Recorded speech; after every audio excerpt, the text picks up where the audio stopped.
2020, considering that the cap 2 ends.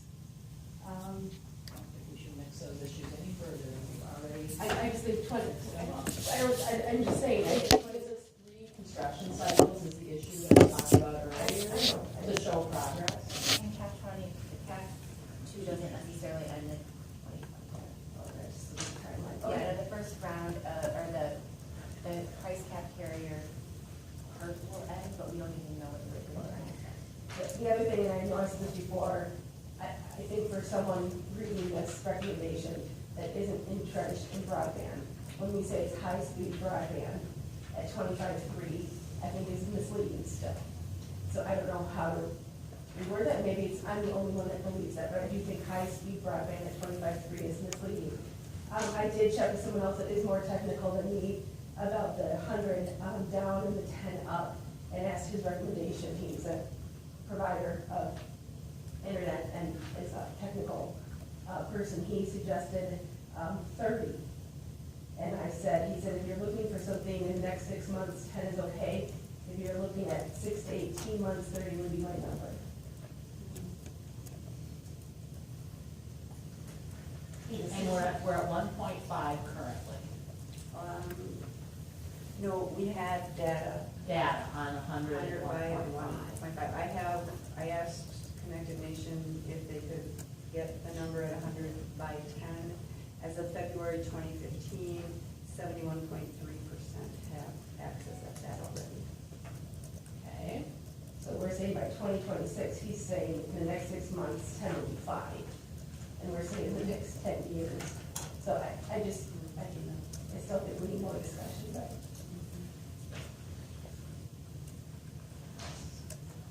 Well, I'm willing to help the bottom end.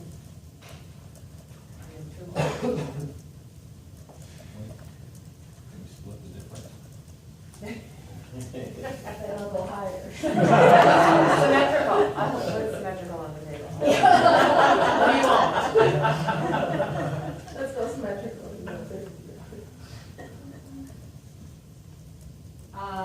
The cost, we may be at that number, but the cost of getting the rest of the state is enormous. And I think, we're just picking numbers without any kind of But I'm gonna take your process. 20 right now. You Engineering. said 20, and I'm gonna take 20. The person that I consulted with is the internet provider, a broadband provider, fiber provider, and he was. Okay, you got 20. And he's now the CEO, so I mean, he's a very, I totally believe you. I think it's also the art of the possible to get a consensus vote out of this task force today. 20, 120. It can always be revisited if there's more information available. This is not setting the state speed goalpost. This is a recommendation, want to be clear. If there's more information and the legislature says, you know what, that's not good enough, and the governor says that's not good enough, they may up this further. That's what happened. There were changes made to the past task force's recommendations by the legislature. We're gonna be talking about non-fiber speeds at this point, about 5 or 10 years. I'm sorry? Non-fiber delivery speeds. Different technology. Different technology. At 120 or 130, is that what you mean? Well, it kind of goes down to who knows. If we're getting into delivering fixed wireless local loop of at least 10.1, where were we 5 years ago as an industry? Are you saying that technologies, I'm just trying to understand, Paul, that technologies other than fiber will be delivering speeds at these kinds of speeds? Is that your point? Potentially, yes, but in 5, 10 years, absolutely. 5G, which is already being talked about, is 10 times faster than 10 or 20 times faster than 4G. Yeah, Wi-Fi right now, we're talking, gigabit symmetrical Wi-Fi for the next generation. So just to context, this does go a little bit to philosophy, doesn't it, about aspirational versus, what's the use of a goal? And, you know, I think about air quality standards, to use an analogy. When the government said, we need better air quality standards, and they didn't go to the auto industry to say, what can you deliver by this date? They said, for the health of American citizens, this is the air quality standards that we expect. And the industry cooperated. They stepped up and they did it, and they solved the problem. The industry, we didn't go to the auto industry and say, what can you do? Policymakers with the public interest in mind said, here are the standards we need for healthy Americans. And then the industry collaborated and cooperated and made it so. And so that's kind of the lens that I bring to this, that we're a policy board and we shouldn't ask the industry what they can do. We are an advisory board, thank you, Margaret. We're an advisory board.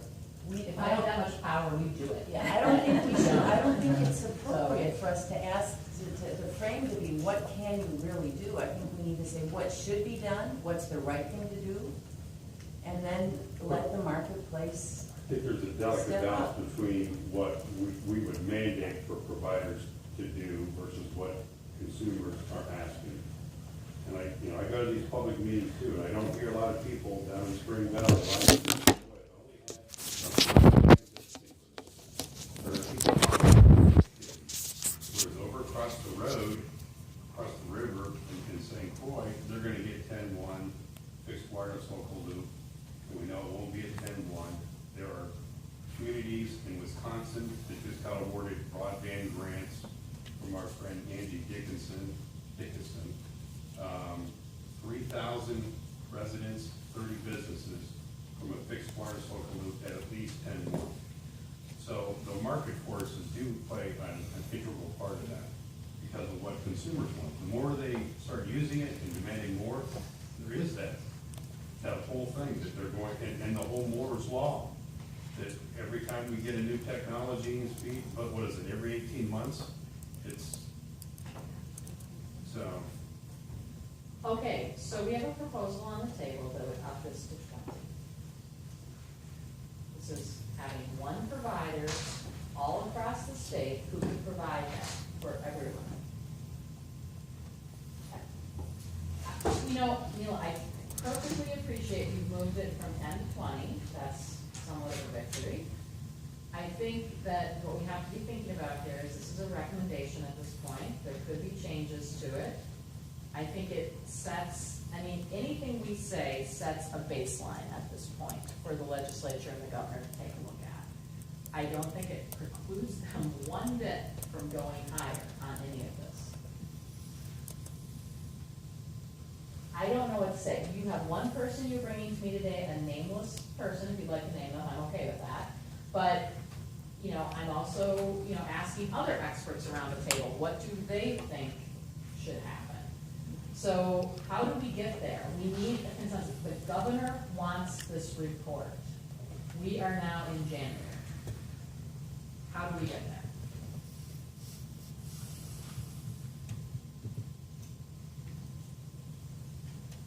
Andy, were you comfortable with 20?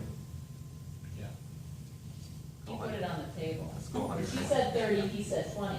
I wouldn't be curious, if she said 40, would you say 30?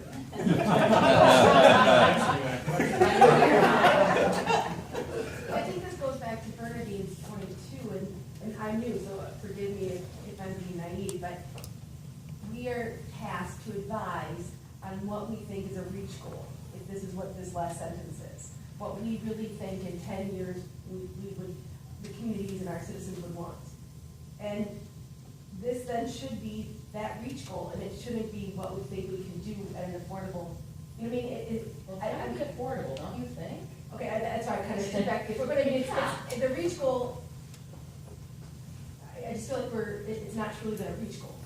But, and it's, to act like it's a reach goal.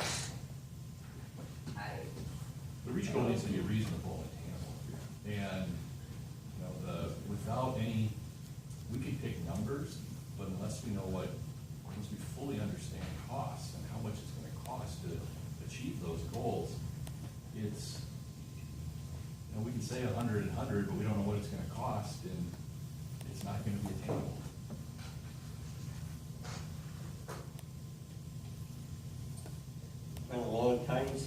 I know, bring it on, what do you gotta say? Margaret, what I have to say, 25-3. I thought the legislature, and when I came into 4 years ago, Yeah. 3.5 years, whatever, at 10-5, 10 to 20, 5 to 10 up. And I thought it was, what cloud are these people, or what have they been doing? And then I've come to realize technology just keeps changing, and I'm not a technologist. But I've seen what's happened, and I know what we're doing in a fixed wireless world. And I have said this before, but not everyone. It took about 2.5 years for anyone to recognize wireless as a possible solution. And Paul is over here nodding, and Fred Underwood from Fog Log has up one of these smartphones. And everyone here knows what's happened to the phone at home. Our phone books are getting really, really thin, and the print is so small that I guess everybody should just get a smartphone and nobody knows. Just call the ones that you want to call, or give your number out. 25-3, it's a goal. If we surpass it, wonderful. But the market is going to dictate. We talk about 100 meg. Do you think the fiber guy is offering 100? Are you buying 100 meg off of a fiber line, paying $1,000 a month or $5,000? No.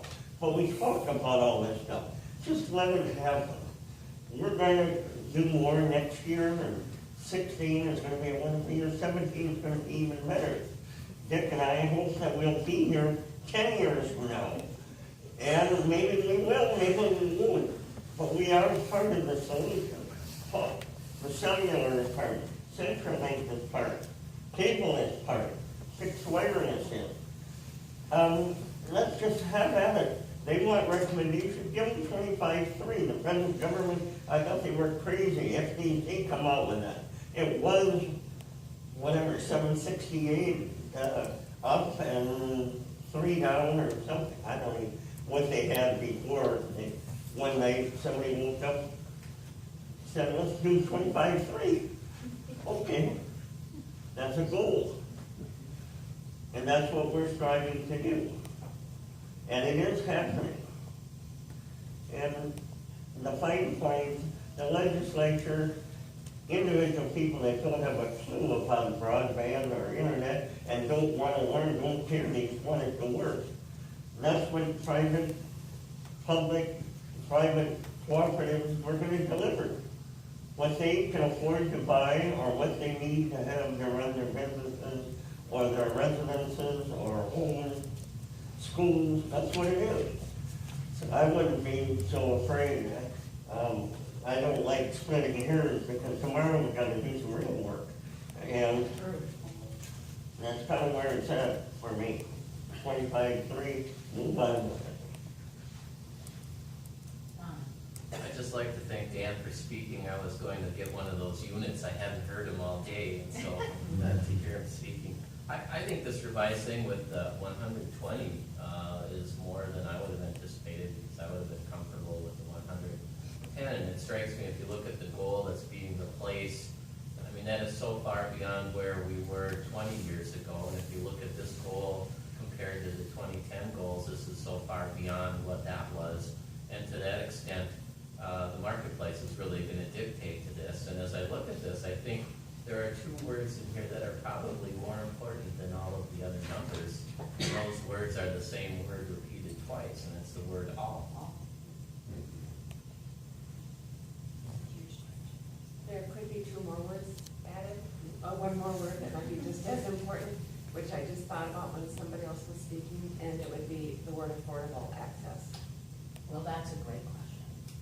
I'm certainly open to that, but when we had that out there in the Survey Monkey, affordable created some issues for people, because how do you determine what it means today versus 10 years from now versus 6 years from now?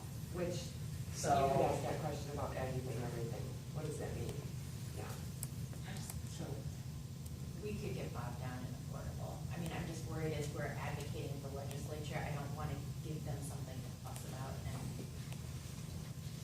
I want them to adopt another speed goal, is what I really like. And frankly, I'm comfortable making this as a recommendation. I'm also completely aware they may change it. That's a good start. Because Well, and our prerogative is to suggest and to recommend and have some good rationale for why we're doing what we're doing, but they will ultimately decide. And we shouldn't get ourselves around it. And I understand that side of it, but I can also say that there are some at the legislature and in the community who will say, I can support this goal, or I can't support this goal because if it means for my community that it's $500 a month, in this community it's $100 a month, then I can't support that inequity in the state, or my personal finances just can't afford that.